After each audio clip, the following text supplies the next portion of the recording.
So guys, তো তোমরা তো জানোই যে আমি গেছিলাম হচ্ছে অগ্রসরের মেলায়, আমাদের এখানে হচ্ছে। তো সেখান দিয়ে আমি কিছু জিনিস কিনেছি, সেগুলোই তোমাদের সাথে শেয়ার করবো। ফার্স্টে কিনেছি বিউটিফুল ইয়াররিংসটা। কি সুন্দর এটা! আমার এটা এক দেখাতেই পছন্দ হয়ে গেছিল। এটার প্রাইস নিয়েছে হচ্ছে 50 রুপিস। দেন কিনেছি হচ্ছে একটা নেল পেইন্ট। এটা এটা আমার বেশি একটা পছন্দ হয়নি, মোটামুটি লেগেছে। এটা প্রাইস নিয়েছে হচ্ছে 30 রুপিস।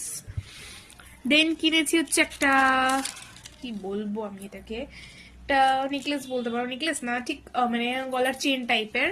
এই দেখো, এই দুটো একসাথে, এই বোটা দেখো জাস্ট গাইজ একবার। ও এটা উল্টো দেখা যাচ্ছে না, এই যে উল্টো, এই যে কি সুন্দর না! আমার কিন্তু সবকটা জিনিস মানে খুব ভালো পছন্দ হয়েছে, মানে খুবই পছন্দ হয়েছে। তো আজকের জন্য এইটুকুই, দেখা হবে অন্য কোনো ব্লগে। ততক্ষণ টাটা।